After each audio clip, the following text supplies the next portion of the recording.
इलाके में आए हैं तो कुछ तो रंगदारी होनी चाहिए ना। सही बात है।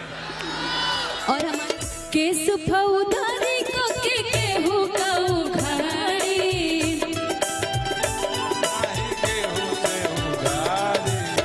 बिना नंबर वाले चलावे रोजगारी, मोटा मोटरसाइकिल से पीछा पीछा केकर भाखल बड़े जान दी बयान, केकर भाखल बाटे जान दी कोर्ट में बयान। इधर आइए, इधर आइए, आप इधर आइए। प्रियांशु जी, प्रियांशु कियांशु प्रियांशु से चलावे लुत, ये गाएंगे प्रियांशु जी। यासु प्रियांशु से देखावे लू तो आका कि चलो तो हर पवनवे You are right, you are right. कि तोरे के बुझलू पलगिया गोरी बाटे लेटाइल अलगिया गोरी, तोहरी हरी ओढ़नी तोहर छोटल कवना बगिया गोरी, तोहरी हरी ओढ़नी तोहर छोटल कवना बगिया गोरी।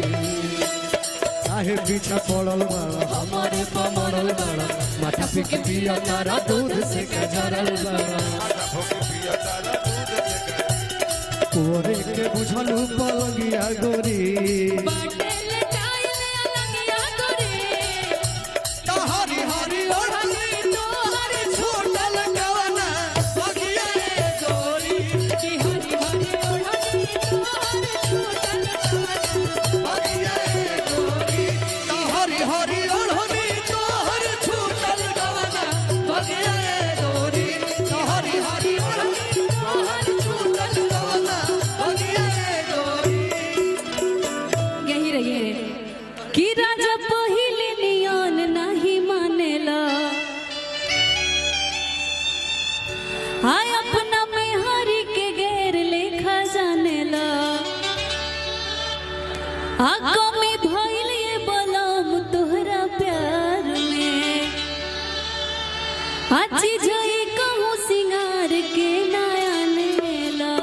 आज हमनी के रघु भैया के तिलक में सब लोग उपस्थित भइल बानी, और जब रघु भैया के बियाह होता तब अपन मेहरारू से क्या कहता है?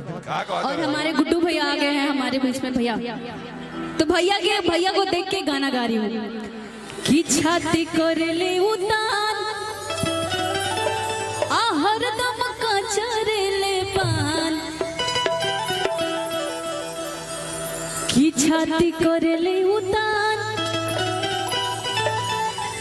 आहर दम का चरेले पान, कि सगरो चलन बा चल